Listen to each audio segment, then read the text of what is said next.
I call to order the meeting of the Pinellas County School Board Tuesday, November 11th, 2025. Good afternoon. Thank you for being here, and a very happy Veterans Day to all. We will start the meeting this morning with an invocation by Rabbi Michael Bernholtz of Temple B'nai Israel in Clearwater, followed by the Pledge of Allegiance led by Vice Chair Caprice Edmond, and the National Anthem by soloist Marcos Halakias of Eastlake High School. Please stand and remain standing until the completion of the National Anthem. Rabbi Bernholtz, good morning. Good afternoon.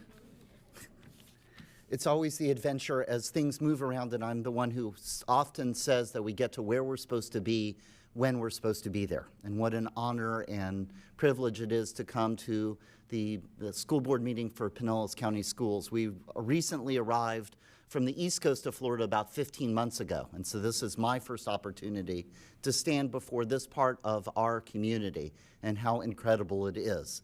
As it is Veterans Day, and I am the grandchild of veterans. 3 of my 4 grandparents were all veterans. They served during World War II. And it's also the week of Kristallnacht, which was the beginning of the Holocaust in many ways in 1938. I'm the grandchild of Holocaust refugees. My grandfather fled Germany in 1938. And so this is a week that has so much weight to me. And as we are here today, an extraordinary thing happened to me on Sunday night, and it almost sounds like it's a joke. A rabbi and a nun went out to a community event. But it's actually a true story that Sister Kathleen from St. Catherine's of Siena over on Belcher and myself, we went to a dinner that was a gala dinner that was being done by St. Leo's. And they have a program at St. Leo's about Jewish Catholic dialogue. And I arrived there, and I don't know why I didn't realize it, but a lot of the rabbis, I'm new to the area, I'm not used to being in a place where there's a lot of Jewish community around. And some of the other rabbis were rabbis that I knew and have spent a lot of time with. And of course, I looked down, and one of the name tags was my own father, who is a rabbi emeritus at Shaare Zedek. So I knew my father was coming. We hadn't discussed it. And the senior rabbi at his congregation came forward and said, here's a story from Torah for this week. It's a story of Eliezer, a servant of Abraham. He's tasked with going and finding a wife for Abraham's son Isaac. And he goes across from the land of Israel into Mesopotamia, and he says, how do you find, if you're going across the world, how do you find the perfect spouse, this perfect partner for your employer? And he was looking and trying to figure out how this would happen, and he declares that when I get to a place, if a young woman comes forward and helps me with my camels, that helps me with my entourage, my caravan that's coming, that will be a sign of empathy. It will be a sign of connection. And sure enough, as he's having this thought, Rebecca walks up and says, let me water your camels. Let me take care of your caravan. She welcomes the widow and the stranger and the orphan. She welcomes this visitor to this place with incredible empathy, says, you are different than me. Let me welcome you and let me take care of you. And so Rabbi Simon shared this story, and that is an important thing. As you are here, as we build a school district and we build this community, how often, in one of these powerful biblical stories, that we are reminded that we are supposed to have hospitality and grace and empathy and welcome people into our midst in order to help to take care of them. But the story then took another turn, because then my father stood up, and he then shared a story that I didn't even quite realize and remember, and has important weight. Because we could say those are ancient stories. For some of us, when we talk about Torah, you talk about the Bible, that is history to you. Other people might just say those are folk tales, or those are lessons from the past. But then my father shared the extraordinary story and remember, we're at an event celebrating Jewish Catholic dialogue. And what did he say? He said when his father in 1938 was about to leave Germany, one of the reasons he didn't leave is that his own mother was very sick and he did not want to leave her behind. But what happened? A Catholic nursing home took her in and said, we will hide her, we will protect her, Here is a Jewish woman, but we will make her feel at home in this place for the rest of her life so that she can be safe at the end of her life. And that enabled my grandfather to be ready to escape. And I knew that part. The part that I didn't know was what happened next was the way that my grandfather found out that the Gestapo was about to come and arrest him. Just for being Jewish, is that two of his friends who he had grown up with, who were Catholic, that he had known in school, came up to him and said, "You are on the list to be arrested tomorrow. You've got to get out now."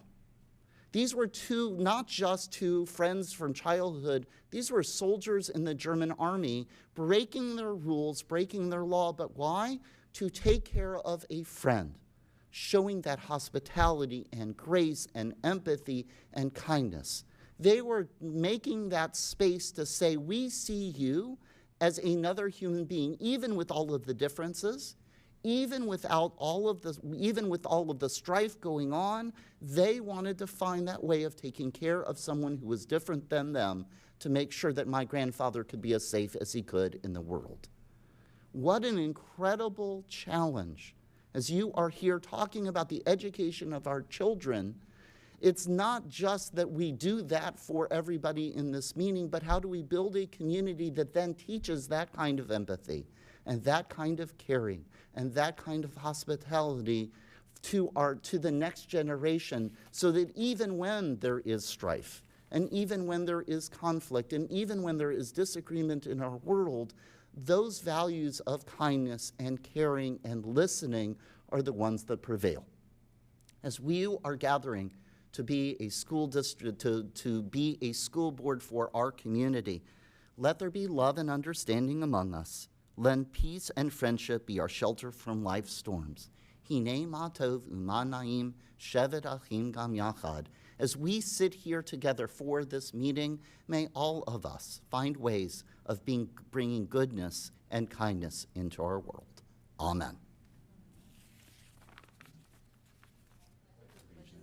To the flag of the United States of America, and to the republic for which it stands, one nation, under God, indivisible, with liberty and justice for all.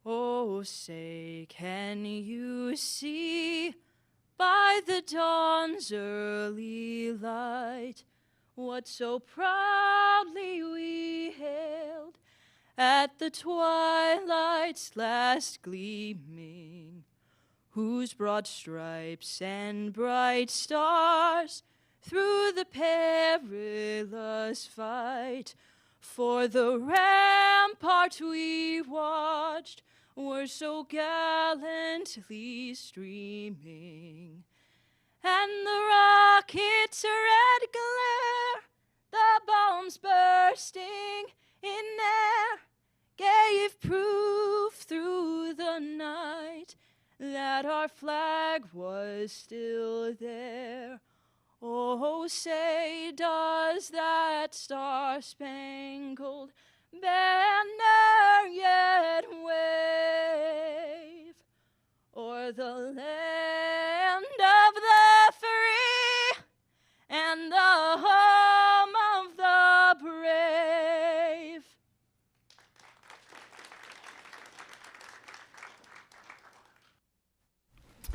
Please be seated. Marcos, that was beautiful. Thank you. And Rabbi, thank you for your words this morning. Thank you. I hope we can live up to that as well. The next item on our agenda today is a video celebrating how military veterans explore new careers at Pinellas Technical College in Clearwater. Let's take a look. I did 21 years in the military, United States Navy, and I got out. And I'm like, why don't you go to Pinellas Technical College? They have a marine technology program where you can get certified and start a business. Looked at my GI Bill and saw that I had 17 months left, and this was a 14-month program. I was like, you know what? Looking for a change and something exciting, and really I'm on the water every weekend, so I thought, why not? Let's do it. And It's been absolutely incredible. The instructors are amazing. You know, it's a massive change going from being in the military to the civilian world. So in that conversation with my buddy Eric, I was like, you know what, why don't we start a business? We're going to be called Anchor and Armor, Anchor for the Navy and Armor for the Army. And we're going to be a veteran operated and ran company, hiring only veterans. I'm now just about to finish my second semester. And yeah, really getting a lot of knowledge and better understanding on what to do with boats, and I love it. I was born and raised in Puerto Rico, and I joined the Army back in 1982 when I was 21. Well, I was food service in the Army, and I wanted to experience especially the baking program because baking is a science. What I did is I looked for a school that was taking GI Bills, and I joined PTC. I enrolled in the culinary program. The transition from the military to the civilian life, it was easy for me because while I was in the military, I was doing a lot of part-time job with catering companies back in Washington, D.C. The reason that I went to cabinetry was because I was always interested in working with wood, do some woodworking. I decided to rebuild my whole kitchen, so I did that. I did all my cabinets. Veterans Day is the gratitude that we should show to the veterans for the freedom that we have. That's really great. I think our schools are a natural fit for veterans. They're used to being part of a system of scale and part of a team that is on a common mission, and that is who we are here at Pinellas County Schools, part of a team that's on a common mission. That was a great video. Thank you. Item 1.6, introduction of professional and community organizational representatives. Isabel Mascarenas, our public information officer. Good afternoon, Madam Chair, members of the board, Mr. Hendrick, and staff. It is my pleasure to introduce the following representatives of community and professional organizations. Representing the North Pinellas League of Women Voters, Dr. Marty Shapiro and Marty Falwell. From the Pinellas Arts for a Complete Education Coalition, Maria Cantonis and Sumaya Ayad. Today we have a presentation from the Student Rights and Responsibility Committee. Please welcome student Ayush Gupta from Eastlake High School and his principal, Eric Smith. Thank you. Arush, good afternoon. Thank you for being here. Good afternoon. Good afternoon, members of the board. Oh, sorry.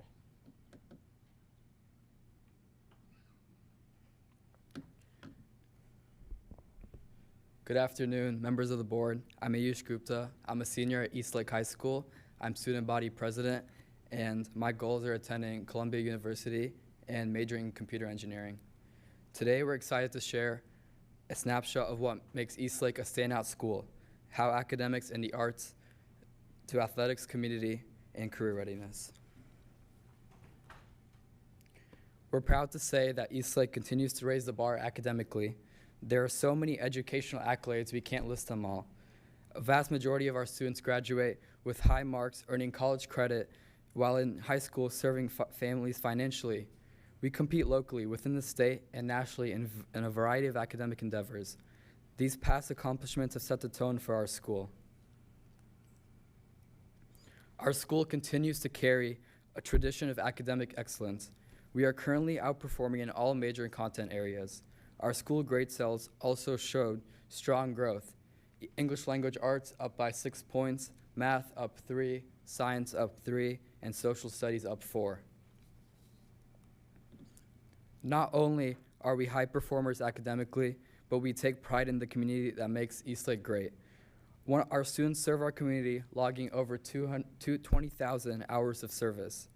One of our biggest highlights so far this year was hosting our first annual trunk or treat, which brought families and local businesses together, in which students from all aspects of the school not only participated, but produced and directed the entire event. Our Eagles soar on and off the field.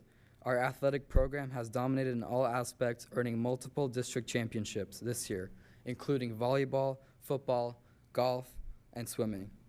Our girls wrestling team brought home a national AAU title, and our cross-country team won PCSE champions. Our arts program also soars high, earning consistent superiors in band, choir, and orchestra. 20% of all county ensemble members represent Eastlake. 9 all-state musicians, 48 individual art awards, and recognition from the Strata Center for our theater main stage. Our arts consistently exceed expectations. Part of what makes Eastlake an outstanding school is our incredible academies. Let's start with engineering. We have about 600 students in the program, engaged in all types of activities like 3D printing, welding, game design, AI applications, woodworking, and robotics. Our school launched the first robotics team competing internationally. Students also built a brand new makerspace on campus, and our summer welding camp was even featured by Fox News and the Tampa Bay Times. We also hosted an AI camp in partnership with the University of Florida, giving students hands-on experience with emerging technology. We also have a biomedical and a business academy at Eastlake.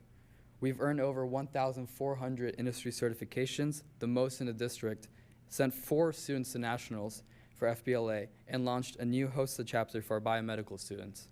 Our students are exposed to real-world applications and participate within the community partners like Johns Hopkins, Advent Health, and Baycare. Our goal is bold, to be competitive in the state, national, and international level in every category. We are on track to be the top high school in the Tampa Bay region and among top 15 in the state. Eastlake students graduate college and career ready, which means if you are attending a 4-year university, a trade school, or moving into the workforce, experience at Eastlake have helped you prepare you for the next step. You get the full high school experience at ELHS, becoming a well-rounded student ready to take on the world. Thank you. Go Eagles. Go Eagles. Ayush, thank you. I was just speaking with a Pinellas County Schools veteran in the back who started the CAP program at Lakewood High School a number of years ago. We were talking about the incredible programs across our high schools in this district, and you just highlighted the ones at the very north end, Eastlake. It's a beautiful school I've been and seen. I know Mrs. Kane has children there, and really a remarkable school, but thank you for your presentation of the Thank school you. today. It was nice to see you, Mr. Smith. Next item on our agenda, amendments to the agenda. Mr. Hendrick, are there any amendments to the agenda? There are no amendments, Madam Chair. Thank you. Board members, any amendments to the agenda? Seeing none, may I have a motion and a second to approve the agenda? A motion from Mrs. Long and a second from Mrs. Kane. All those in favor say aye. Any opposed? It passes 7-0. On our special order agenda today, item 4.1, presentation of proclamation observing National Education Support Professionals Day for November 19th, 2025. May I have a motion and a second to approve this item? Second. A motion from Mrs. Kane and a second from Ms. Blacksburg. Mr. Hendrick, would you please introduce this item? Thank you, Madam Chair. I'm going to call our Chief of Human Resource Officer, Michael Vigue, to the lectern to share more about our support professionals. Mr. Vigue. Good afternoon, Madam Chair, board members, Superintendent Hendrick, staff, and guests. It is my pleasure to bring forward this agenda item as we honor the multifaceted roles, responsibilities, and abilities of our support employees. As you know, these employees contribute to the learning experiences for our students in schools and departments throughout our district. Pinellas County Schools requests adoption of the proclamation designating November 11th, 2025 as National Education Support Professionals Day. Thank you for your consideration. Thank you. Ms. Blacksburg, would you please read the proclamation? National Education Support Professionals Day. Whereas public schools are the backbone of our democracy, providing young people with the tools they need to maintain our nation's precious values of freedom, civility, and equality. And whereas education support professionals are an integral part of the education process, and whereas educational personnel work tirelessly to serve our children and communities with care and professionalism. Now therefore, we, the school board and the superintendent of Pinellas County Schools, do hereby proclaim Wednesday, November 19th, 2025, as National Education Support Professionals Day. Signed the 11th day of November 2025. Thank you. Board members, any discussion? Seeing none, we'll take a vote. We have a motion and second on the floor to approve item 4.1. All those in favor say aye. Any opposed? Passes 7-0. Item 5, public comments on agenda items. Mrs. Hauk, do we have any speakers to agenda items? Madam Chair, there are no speakers for agenda items today. Thank you. We don't have anything under unfinished business. Item 6. Item 7, our consent agenda. May I have a motion and a second to approve the consent agenda? Motion from Mrs. Kane and a second from Mrs. Myers. All those in favor say aye. Aye. Any opposed? Passes 7-0. And I'm sorry I put an S on your name. People do it to me all the time. I'm very sorry about that. Okay. On our non-consent agenda, we just have one item today, item 8.1, setting a public hearing and authorizing the advertisement of the public hearing to consider the amendments to policies 1210, standards of ethical conduct for administrative staff, 3210, standards of ethical conduct for instructional staff, 4210, standards of ethical conduct for support staff, and 5460, graduation requirements. This is the first reading. May I have a motion and a second to approve this item? Motion from Mrs. Long and a second from Mrs. Peters. Mr. Hendrick, would you please introduce this item? Thank you, Madam Chair. All 4 of these policies are as a result of changes in state legislation last legislative session. I know we talked about these in the workshop, but to give us more details is our Director of Strategic Planning and Policy, Leanna Eisen. Mrs. Eisen. Good afternoon, Madam Chair, board members, Superintendent Hendrick, staff, and community. Each year, the district reviews policies in alignment with state legislation, state Board of Education rule updates, as well as state and district practices. The proposed amendments today align with this year's state updates. Policies 1210, 3210, and 4210, standards of ethical conduct for administrative staff, instructional staff, and support staff, respectively, have been amended in alignment with Senate Bill 1374, which requires temporary removal of instructional personnel under specified circumstances. Additionally, the new law adds a requirement for self-reporting within 48 hours of an arrest. This has been a long-standing PCS requirement and remains in policy. Last, as we've done for several years, these policies are also streamlined to reference legal requirements without restating the law. The last policy is Policy 5460, graduation requirements, and it has been updated to align with House Bill 1105. The key changes include the state's removal of the certificate of completion and the addition of marching band as an approved substitute for either PE or performing arts credits. We recommend setting a public hearing for December 16th, 2025. Thank you, Mrs. Eisen. Board members, any discussion on this item? We reviewed these policies in our recent workshop. I appreciate the thorough updates. We have a motion and a second to approve item 8.1. All those in favor say aye. Aye. Any opposed? It passes 7-0. Thank you. Thank you. In new business today, items introduced by the superintendent. Mr. Hendrick. Thank you, Madam Chair. Each year, the calendar committee takes a look at Veterans Day and always decides, should we be in school on Veterans Day or should we give students the day off? And every year we've decided to be in school, and I was reminded today of why. I had the pleasure of attending the 41st annual ceremony at Palm Harbor Middle School. Mrs. Kane was there as well with me today. It was outdoors. It was a little chilly, but it was just fantastic. Marine Corps Sergeant Robert Barton was the keynote speaker for both ceremonies that they had today.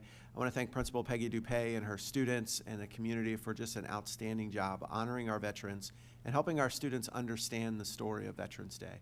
I know board members attended others yesterday and today. There are some more tonight, and we could not be more proud to see our students, see our veterans in their schools and be talking about how important it is to serve our country and keep us, our students, our families free and allow our children to go to school every day. We also provided the schools a toolkit to celebrate Veterans Days for classroom instruction as well, and I want to thank our schools for doing so today. Last board meeting, I shared with the board and the community some upcoming meetings as we do our Planning for Progress community meetings.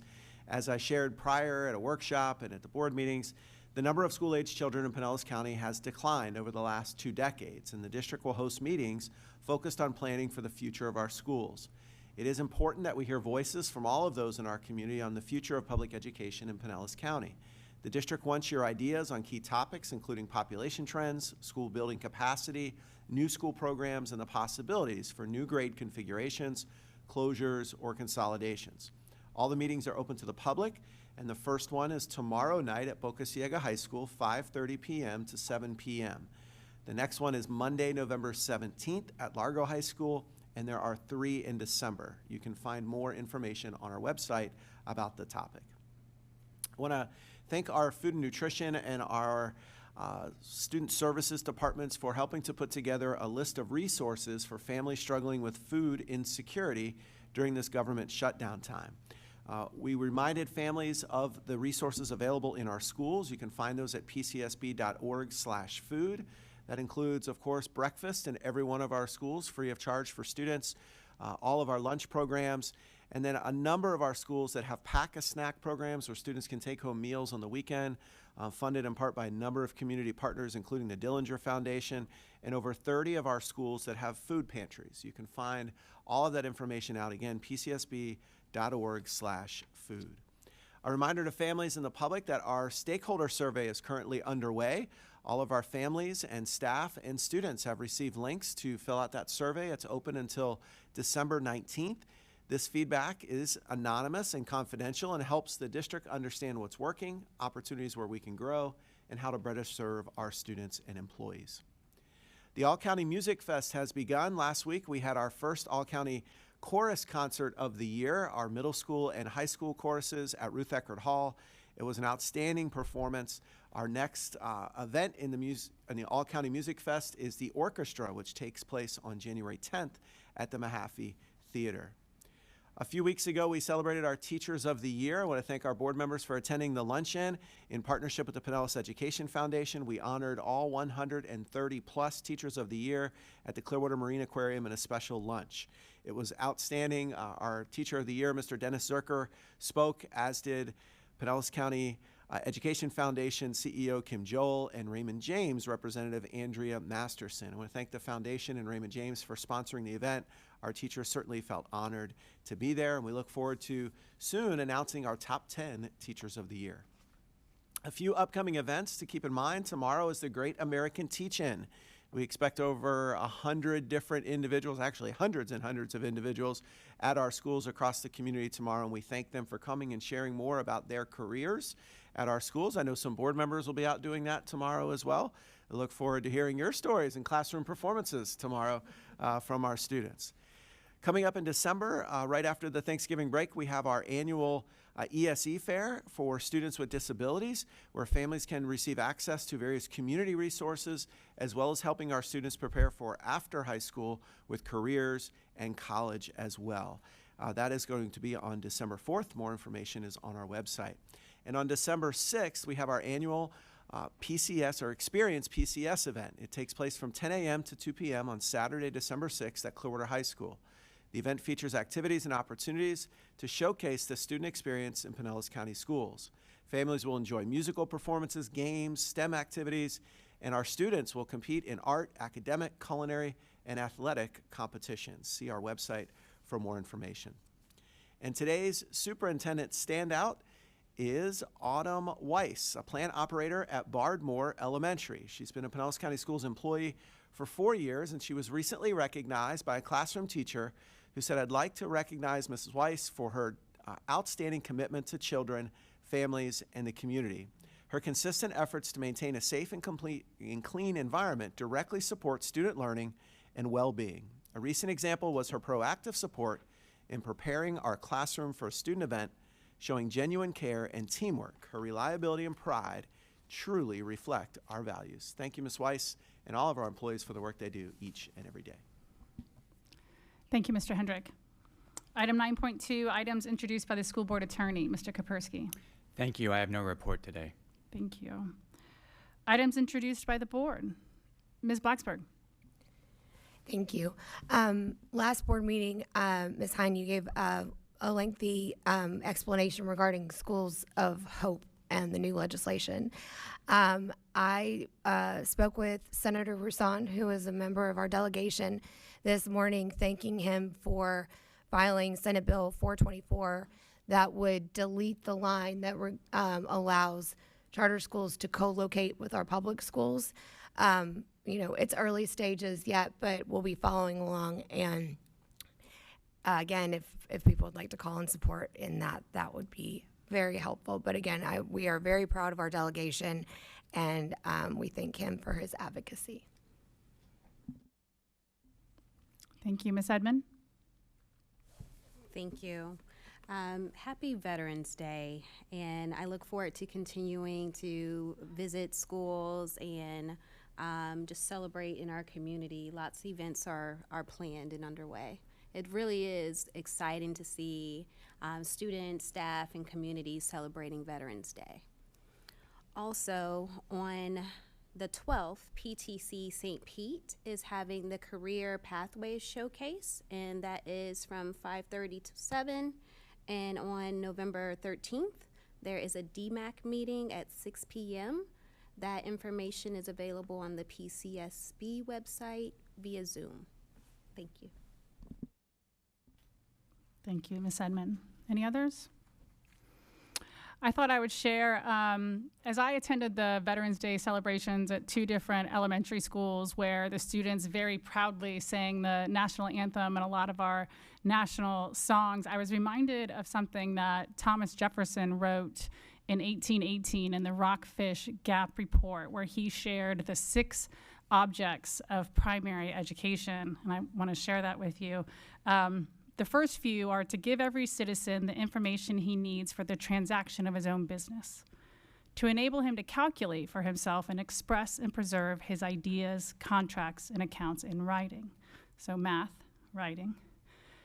To improve by reading his morals and faculties. But it was the 4th one. It was the 4th object of primary education that came to mind as I was watching these students. He said, to understand his duties to his neighbors and his country, and to discharge with competence the functions confided to him by either. He goes on to talk about knowing your rights and to exercise with order and justice those he retains.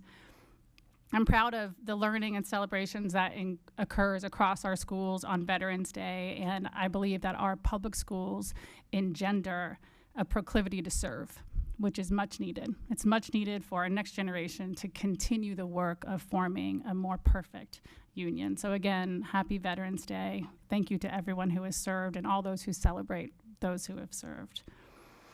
I also wanted to share that the next 2 school board meetings, the next time we meet is in December. So we will run through November, and we will see each other again on December 9th at a workshop, and then December 16th at a school board meeting. So to remind of a few things, FSBA is that first week of December, the week of December 1st. And then also Monday, January 19th, because it's post-holiday, so we should start thinking about it now, is Martin Luther King Day. And the board office is working on gathering dates. I know several of us regularly attend different Martin Luther King events. If you are part of those events or know about them, want to make sure the board office knows and can advise all of us if we would like to attend them, please get that information to Kathy, and she will share that with us. I also want to remind that the FSBA days in the legislature are January 28 and 29. So again, the next couple months, as we all know, go really fast. So wanted to mention those things. So please let Mrs. Houck know if you are interested in attending the FSBA days in the legislature. And with that, since we don't see each other again until September, I would like to tell everybody with Pinellas County Schools how grateful we are for your work in the world. Education is a noble profession, and what you do every day makes a great difference. So I wish you and your families, we all wish you and your families, a very happy Thanksgiving. Mrs. Woodford, review of board requests. No requests noted. Thank you. With that, I adjourn this meeting.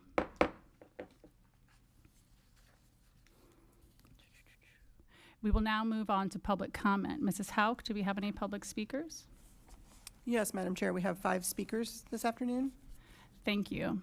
Public comment is on the general business of the district. Please note that the views and comments of the speakers are their own and are not endorsed by the school board.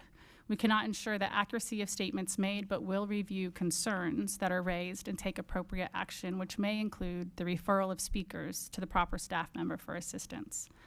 At each opportunity for public input, board members are here to listen to you. This is not a time for interaction, but the board will take your comments into consideration. We are committed to a standard of civility and decorum, and we appreciate you assisting us in maintaining that environment. Please note that although board members or Superintendent Hendrick may leave the dais briefly, there are speakers in the back room, and we will continue to be able to hear your comments. Lastly, please note that this meeting and all public comments are broadcast live on the internet, and the video is publicly archived.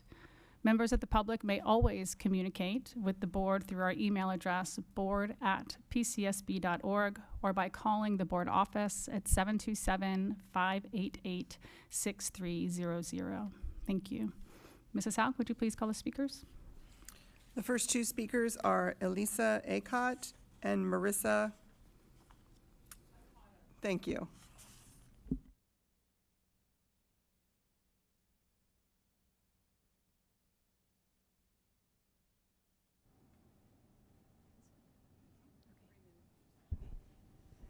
Good afternoon, board. Thank you for having us. We had planned to come here when we found out, I think last week after we spoke with the Department of Education for Florida, and then we found out, I think here a couple days ago, that there was an in-between person between Mr. Hendricks and our daughter's principal, which was able to get to us yesterday and listen to some of our concerns, which is a long list. So let me back up. Marissa, my daughter here, was homeschooled. She is a gifted student. She does have an IEP of 504. And she does have a medical problem, which is a migraine of the stomach. Due to anxiety, tests causes that. So any kind of bullying also causes that. So especially as a mother, is very protective of her. So picking a school, the right school for her, I'm very cautious. So putting her into a school, that's why we didn't put her into a school until second grade, and actually she's a grade ahead. So she's a junior at Tarpon Springs High School, and like I said, she's a grade ahead. Not only is she taking a full load there in the vet program, but she's also taking 4 classes online. She was, until this past week or two, pretty much making straight A's, as well with online. So she's not a slacking student. Nevertheless, she is a wonderful athlete. I see my time is quickly dwindling, but we're mainly here because she started a petition to save her coaches, her track coaches. We found out that all of her coaches, when we went back to school, were fired. Her coaches directly. She's an athlete beyond athlete. So she started a petition and had over 100 athletes and parents sign them. She's not happy with her principal whatsoever, and her principal thinks or acts as if she advocates for the students, and she doesn't. So I'm highly upset, highly upset with this principal.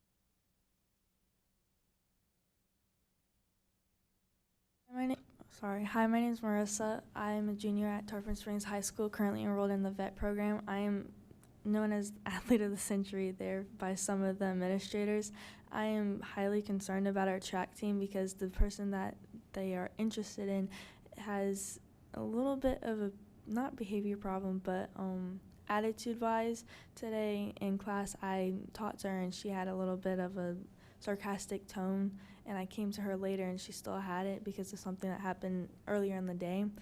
But the reason why I'm mostly here is because of our track coaches and most of my coaches being fired too.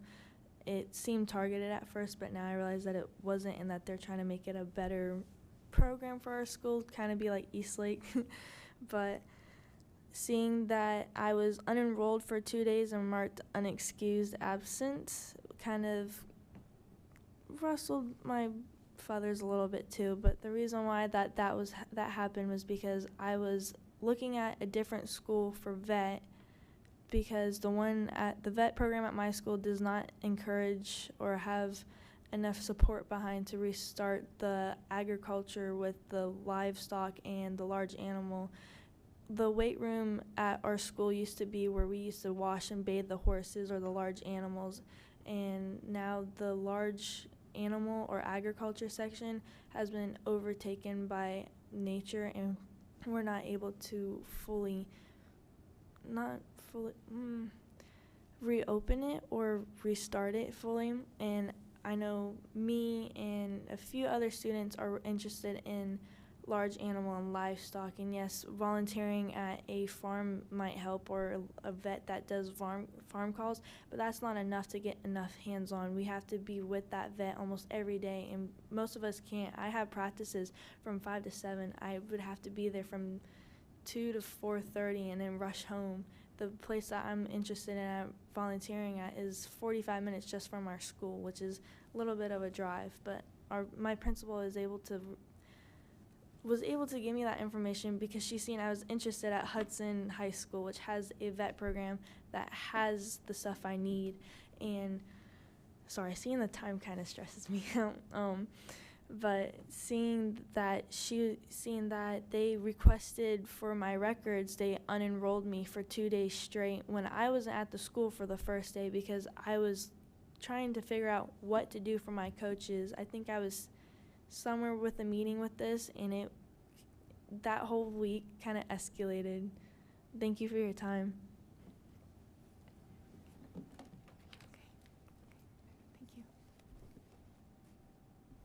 The next two speakers are Sally Coleman and Jillian Katz.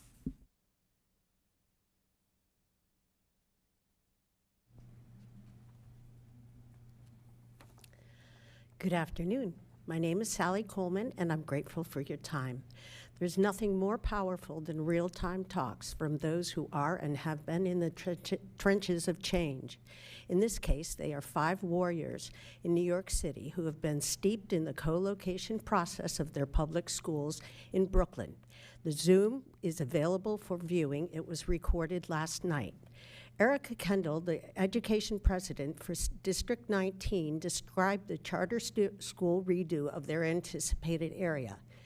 It had premier flooring, bright and beautiful design that was exciting, and it stirred up much anticipation. When the school opened, the public school part of the building was left untouched on the bottom floor. She said it looked like an orphanage by comparison. Can you imagine what was left of the budget for public school repairs? The budget was from taxpayer money, yet a private co-locator school grabbed the bulk. How was this picture received by the public school teachers, administrators, students, and their parents? Hands tied flat out. Antonia spoke of amazing things, completely amazing examples of how rooms that were grabbed by the charter had their classroom door windows covered with black paper, hiding the fact that their decline in attendance left open rooms, yet they would not yield use. Another described how one co-locator decided that the high school sharing was not enough use on their part, so they added an elementary school into the same complex and planned to add a middle school. And now where are our public school children? Fatima, burdened with her choice of a charter for her son at 6 years old for 3.5 years, realized the damage done to his learning process because his learning disorder was incorrectly addressed and his personal records were made public. In fact, he, at age 20 years old, can still see them. This not only affects his potential for jobs, think of the devastating effect on his esteem. These are our children, and we are determined to provide them with the tools and the information they need to be confident in themselves. Our children not only deserve but demand progress over drainage and exhaustion. They need to have a safe environment that stimulates growth and critical thinking. Our generation is not a generation of the haves and have-nots of the private sector of the rich. These children are the foundation of tomorrow, and we need to see this through a clear window, not through the walls of containment by privatization. Senator Rusin has introduced a repeal bill, SB 424. As a board, I encourage you to advocate the repeal of this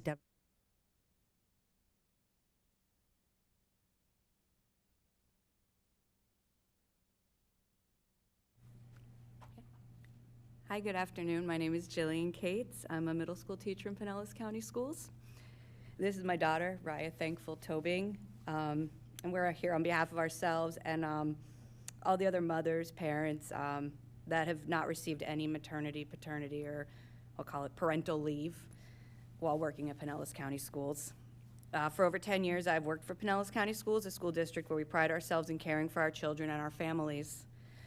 I love my job, I love my students, I love their families. We're a community, and communities need to support each member of the community.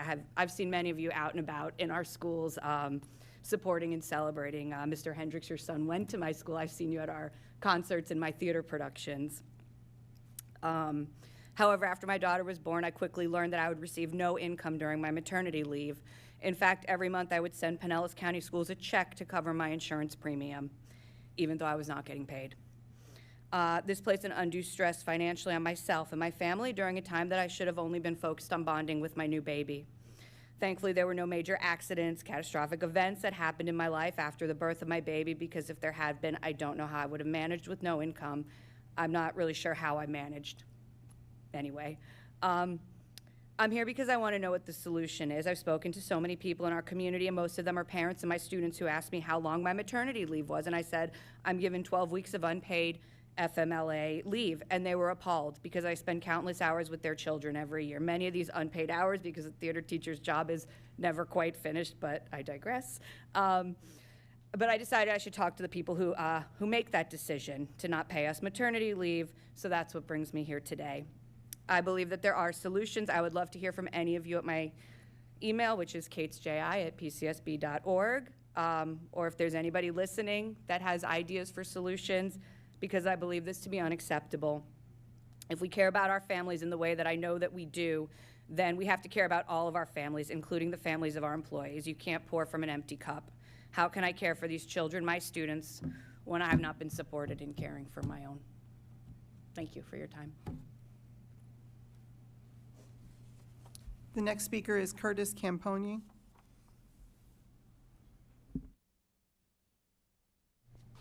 How's everybody doing? I'm born and raised in Florida, so I do not own a winter jacket. So today has been brutal. My plan was to attend Bogey tomorrow about the listen and learn sessions. I'm glad you're having these about school closures. I cannot go, so I wanted to share some ideas with you. Now, first and foremost, I'm sure you have this on lock, but I really hope that these listen and learn sessions are about moving forward, innovative solutions, and big swings, not just talking about how we got here based on factors that we cannot control. One thing that I do hope we also focus on is, why are we not tapping into our donor base? Pinellas County is resource rich, and I'm sure some of you know some Pinellas County residents that have deep pockets. Let's find some that also believe in the story of public schools, and let's have them do some unrestricted donations. Say, hey, Dr. Smith, this unused space, instead of co-location or closing a school, is going to be the Dr. Smith hallway. They make an unrestricted donation, and then with that money, we take some really big swings. For instance, on the person we just had here, the parent, why are we not figuring out a way to offer free childcare at our schools for teachers? What about parents who have kids there and then also have infants?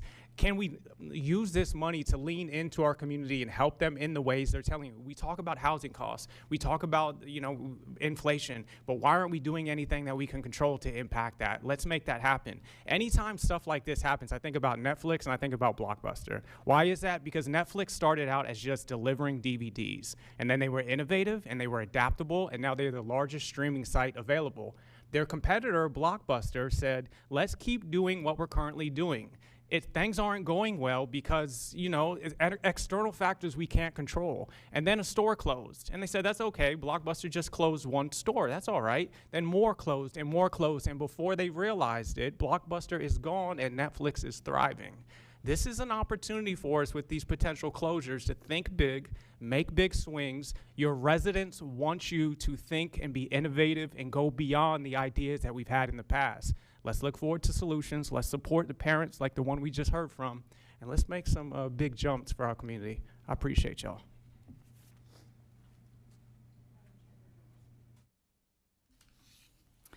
Thank you. We do have a school board organizational meeting to follow this one, but we are going to take a short recess prior to reconvening. Having trouble seeing that clock back there. We'll take 10 minutes and we'll reconvene at 2 o'clock. Thank you. Thank you for being here.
I call to order this organization meeting of the School Board of Pinellas County, Florida, this 11th day of November 2025.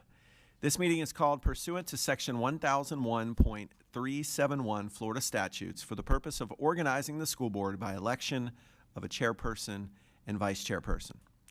I will ask for a moment of silence to be followed by the Pledge of Allegiance. Please stand.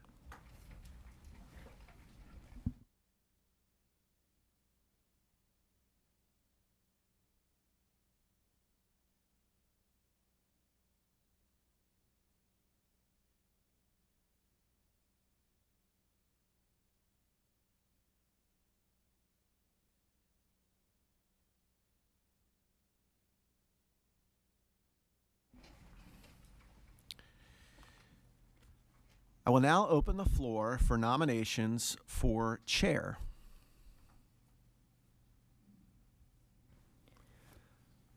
Mrs. Hine? I would like to nominate Caprice Edmond to be chairperson. Thank you. Are there additional nominations? Mrs. Meyer? No, there is not. Okay. Mrs. Long? No, there are not. Ms. Peters? Okay. No, there are not. All right.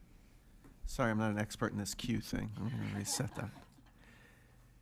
Seeing no more nominations, I will close the nominations for chair and take a vote. All those in favor of Caprice Edmond as chair of the school board, please signify by saying aye. Aye. Any opposed? Congratulations, Ms. Edmond. I will now open the floor for nominations for vice chair. Ms. Peters? Oh, I'm sorry. Ms. Long? I'd like to nominate Dawn Peters for vice chair. Thank you. Mrs. Hine?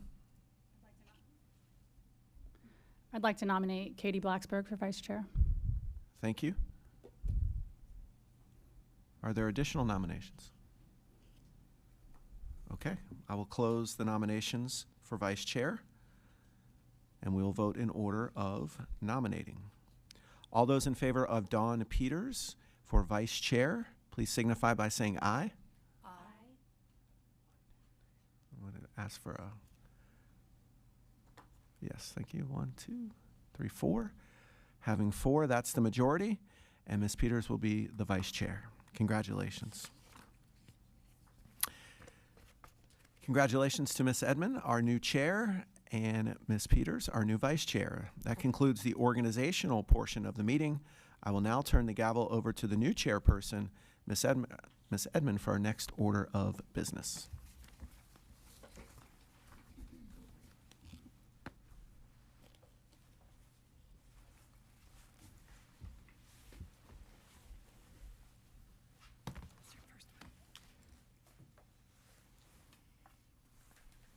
Thank you.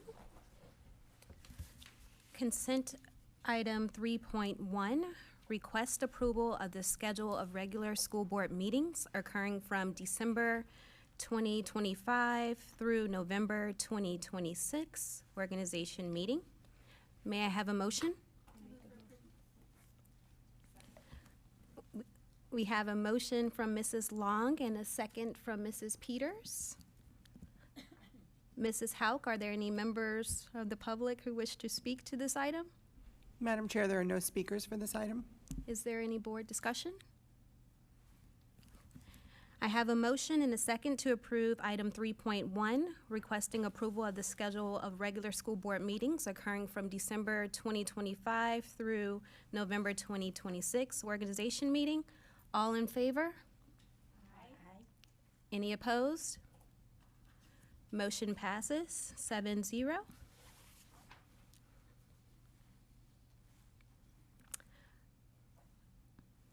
Following the adjournment of the organization meeting, we will convene the Pinellas School Board Leasing Corporation meeting for the purpose of election of officers. This meeting is adjourned.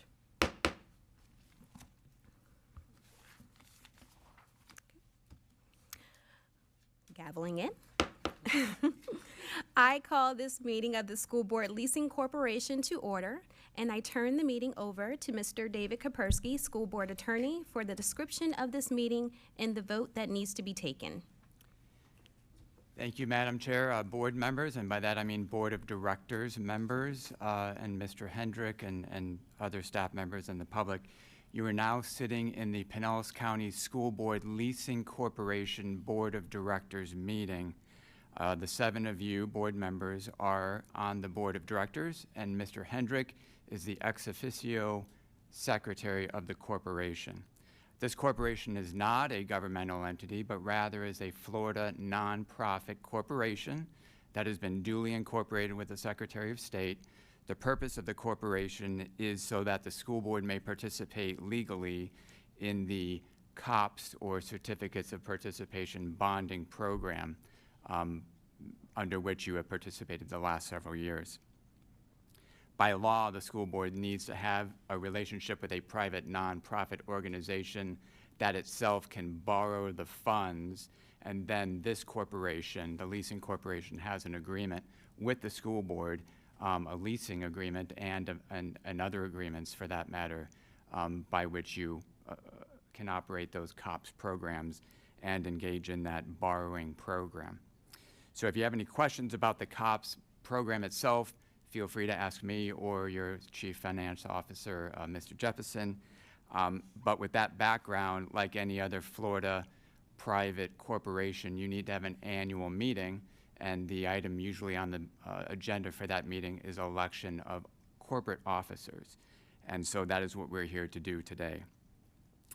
The meeting is always held immediately after the school board organizational meeting, and the bylaws of your corporation and your articles of incorporation contemplate that the chair of the school board would become the chair of the corporate board, and the vice chair would become the vice chair as well. And so with that, at this time, Madam Chair, I would encourage that we call for a motion to appoint Ms. Caprice Edmond as the chair of the board of directors and president of the corporation, and Ms. Peters as the vice chair and vice president of the corporation. So you can simply call for that motion, take a second, and then a vote. Thank you. Thank you. May I have a motion to appoint Caprice Edmond as the chair of the board of directors and president of the School Board Leasing Corporation, and appoint Don Peters as the vice chair of the board of directors and vice president of the School Board Leasing Corporation?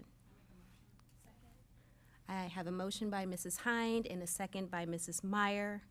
Is there any board discussion? All in favor? Aye. Any opposed? Motion carries, a vote 7-0. I hereby adjourn this meeting of the School Board Leasing Corporation.